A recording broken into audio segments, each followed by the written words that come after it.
Tonight, we have a conversation for you with Shawn Savage on the 9 o'clock news local edition here on Rock 93.7. Where do you call home?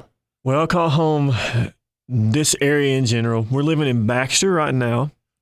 So you're not that far away. No. Well, I was a little uncertain because I'd seen online that you listed Lebanon, but you also listed Crossville, so...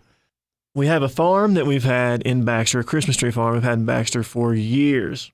We're there. I went to school in Crossville. My parents were teachers, and I went to college in Lebanon. So we've been in Lebanon, and we just moved back to Baxter. But as you said, the whole Upper Cumberland, really, That is your home, and you've been making music around the area for how long?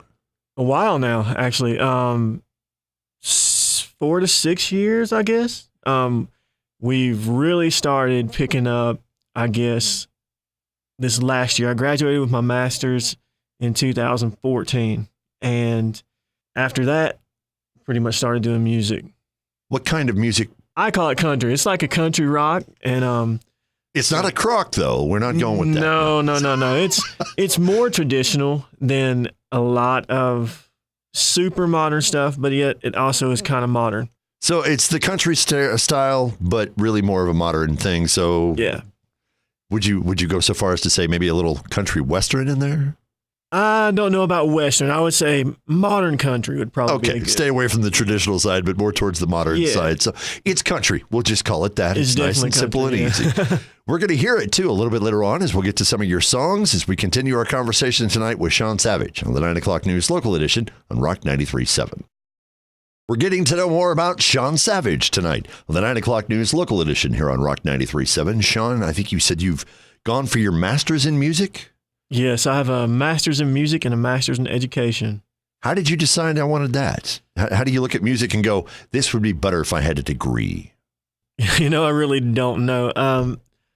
I love music, and I went for the music education because my dad was a music teacher, and that's what he did all his life, and that's kind of how we connected. So at some point, I was like, I'm going to get that degree because I may want to teach. But performing and writing is my passion. Now, I love helping people, and I love teaching. I teach a lot of private lessons, but performing and writing is where my passion really is at. So it was just kind of a compliment to that. It's not that you said, I have to have this to make music. No, I actually went back because I met Michael Kosser, who was the songwriting director at Cumberland University. And I realized I sat in one of his classes and we talked about what I wanted to do. And then I realized from that point on, this is what I want to do. I want to write songs and I want to perform. So I went back for my master's really to give me time to perfect that craft. Has that also helped to perfect your songwriting? Oh, yes. Yes. I mean, my songwriting from where I started to where it is now has completely evolved. I guess the only way to explain it is just hard work. You have a natural gift, but it's about the work you put in and about how much you love it. So I loved it so much that I put in a lot of work, countless hours. What was the first instrument that you picked up? Piano. Piano, the gateway instrument. Yeah.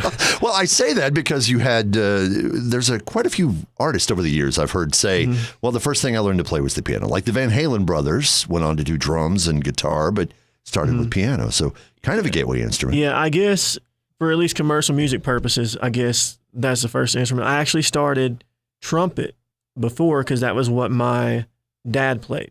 So I started trumpet, and then he realized I had a passion for music, and he's like, you need to take piano lessons. He enrolled me in piano lessons. I started taking, and I got so involved in other things, and my instructor kind of passed away, so I quit taking for a while. And when I got to college, it's like all that came back. Then I picked up guitar about 5 years ago. And it's been a steady progression since then as far as incorporating that into your music. And you've got some songs that you've put together. In fact, how about if we take a look at one of your songs? How about if we do Close to You? Where exactly does that song come from?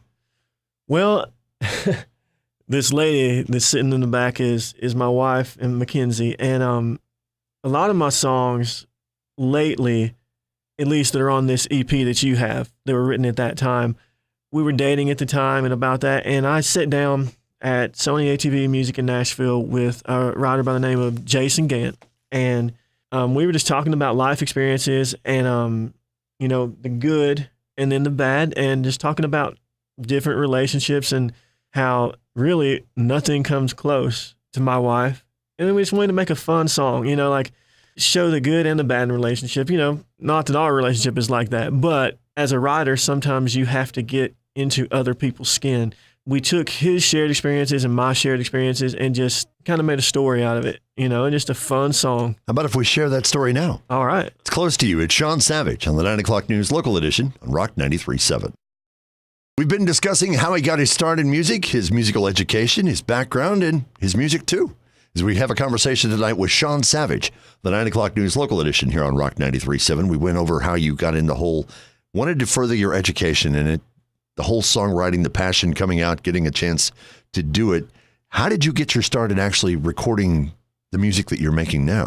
Well, the songwriting director at Cumberland, when I told him my goals and I told him this is what I want to do, he's a good friend of mine. And now we didn't know it then how close of friends we would become, but he was extremely hard on me. He said, well, this is what you want, then I'm going to be very critical of everything you do. And I said, yeah, that's what I want.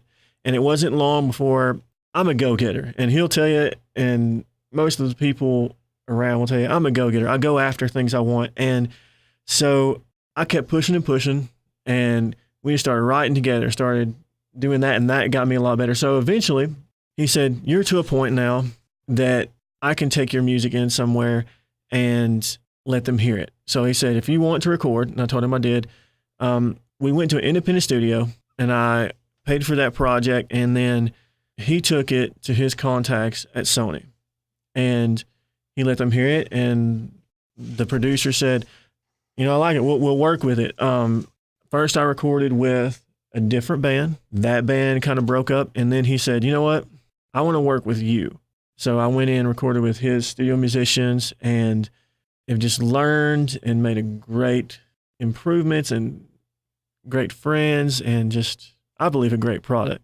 Getting a chance to work with Sony, and anybody from Sony for that matter, is opening some doors for you. What kind of doors has it opened?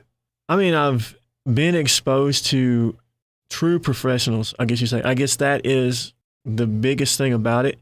I have contacts that I can go to and I can talk to, and they're always helpful. And what I like about my experience there is they are straight shooters or straight to the point. They're not going to sugarcoat things. If they feel you need to get better at this, you need to do this, they'll tell you. And I guess it has exposed me, the best part about it, it has exposed me to the true professional industry. It's given me an experience that I don't know if I would have gotten if I'd went somewhere else. And it's kind of taught you how to make contacts. Sounds like networking has become a very important thing. Yes, it's taught me a lot about networking, and it's also taught me a lot about the type of networking that I want to do and that I need to do to further my career. It's the biggest blessing about it has been just how much I've learned from it, how much knowledge I can soak up in that environment. And the people there have been great. They're willing to listen when I bring stuff in, and it's just been a good environment. And I love working with the producers that I'm working with. They're great. Part of the knowledge you picked up applies to your songwriting. Is that also applied to She's Like Your Favorite Song? Oh yeah, that probably is one of my favorite songs. It's just puts you in a good mood. You just sit there and you listen to it and you think about it. Everyone at some point in their life has had someone that they've thought about, they've heard a song on the radio and they've been like, well, that describes her. Or if it's a girl, that describes him, and that describes that person. So that's where that came from. I was sitting there thinking, I was like, I cannot look at her and not be in a good mood. And every time I hear this song, it makes me think of her. So She's Like my favorite song. And that's where that came from. And I love that song just because it's kind of like a toe tapper. You're just bobbing your head, nodding along, and it's got a little bit of irony because if it's your favorite song, she's like your favorite song, that's your favorite song. Right. Along those lines. It's Shawn Savage on the 9 o'clock news local edition on Rock 93.7. Tonight, we're getting to know more about Shawn Savage on the 9 o'clock news local edition here on Rock 93.7. You can do like Shawn. You could be on the radio. Go to our website for details, rock937online.com. You can submit your music right there. We look for original material. You've got quite a few original songs that you have written. You have put together an EP. How many songs are on the EP? 4. There's 4 songs on that EP. Are you working towards your next single or your next EP or your next album? Actually, I'm going to take part of the songs from this EP, and I'm working towards my first full album. So I'm going to go back into Sony and record, and then the goal is to have it by June or July.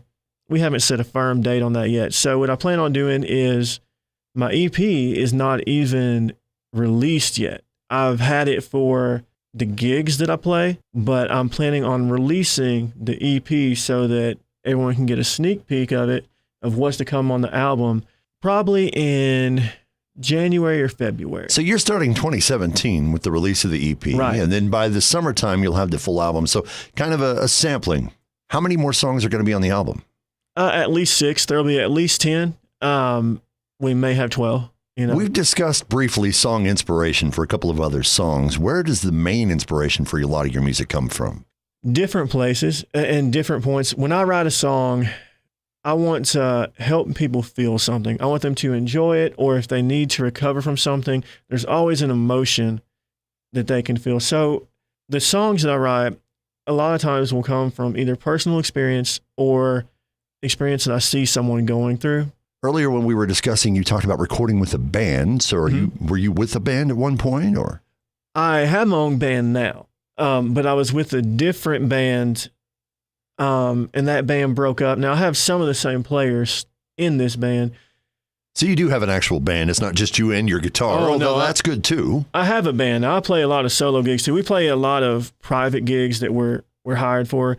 In fact, like this whole end of the year, that's all I'm doing until my back is healed. We won't schedule a lot of public gigs until the new year, so we can get it out there and let people know when we're coming to their time. And we have a website that's being developed and is almost ready. So we're getting ready to rock and roll, kind of. And whenever you head out to do the rocking and rolling, you've got another tune that you're going to be sharing. It's from that EP. Mm-hmm. What You're Doing to Me. This song, I always find it funny because this song I had written a while ago. And when I first started dating Mackenzie, this was written before her. She didn't know that I did music. I actually had met her at Cumberland, and like the very next day, my appendix ruptured and I had to have emergency surgery. She started talking to me and saying, you know, I'm there for you. I'm praying for you. I know you're strong. I know you can get through it. And that kind of kicked off our relationship. I told her one day, yeah, I sing. She didn't know that I sang. And so I told her, yeah, I'm a musician. I write and I sing. And she goes, no, you're not. No, you're not. You know. And I said, yeah, look up this song. And so this was the first song that she ever heard me sing. So in this song, you know, I don't really remember when I wrote it exactly. I know that I have it in my records somewhere, but there's times when you're in that relationship when you're like, you just kind of want to get this to keep going, but you're also like, well, what's exactly going on? And that's it's one of those relationships where you're kind of like, oh, this is not healthy, but it is kind of good. You know, it's kind of a song about that because everyone can relate to that. What You're Doing to Me, Shawn Savage on the 9 o'clock news local edition on Rock 93.7. We've gotten to know more about his music and him as well as we've talked tonight with Shawn Savage on the 9 o'clock news local edition here on Rock 93.7. Before we get out of here, I want to talk to you about your online presence. I think we mentioned earlier briefly that you've got a website that they're in the process of putting together. That'll be your central space online, I guess? Yeah, right now we're doing a lot through Facebook, and the website will be up and running, and it's going to be ShawnSavageMusic.com. We have a little bit on there now, but it's not the full-blown thing. But you can catch us on Facebook, Twitter, Instagram, and that's all The Shawn Savage. So you can type in Facebook, www.com, and then The Shawn Savage. So all of those are The Shawn Savage. So if you type in The Shawn Savage, It should take you to my music stuff. / the song Shawn Savage, all one word together, and there you go. Yes, sir. Yes, nice and simple and easy. We like simple and easy. That's what we were going for. Well, and his website in the process of being updated, but in the meantime, and when the EP comes out, I think we said after the first of the year, you're planning to share the EP. Right, and it'll be on there. It'll be there'll be a link to iTunes or whatever platform we decide to put that on.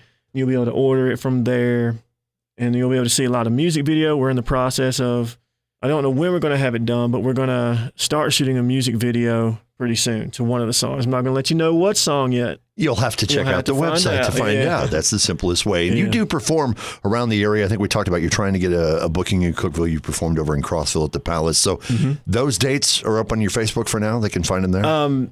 They will be up there. They are. We haven't set them in stone yet. So they will probably be up there in January or December. So, all right. So follow him on Facebook if you haven't already. The Shawn Savage. Thank you so much for talking with us, Shawn. Well, thank you for having me. It's been a conversation tonight with Shawn Savage on the 9 o'clock news local edition on Rock 93.7.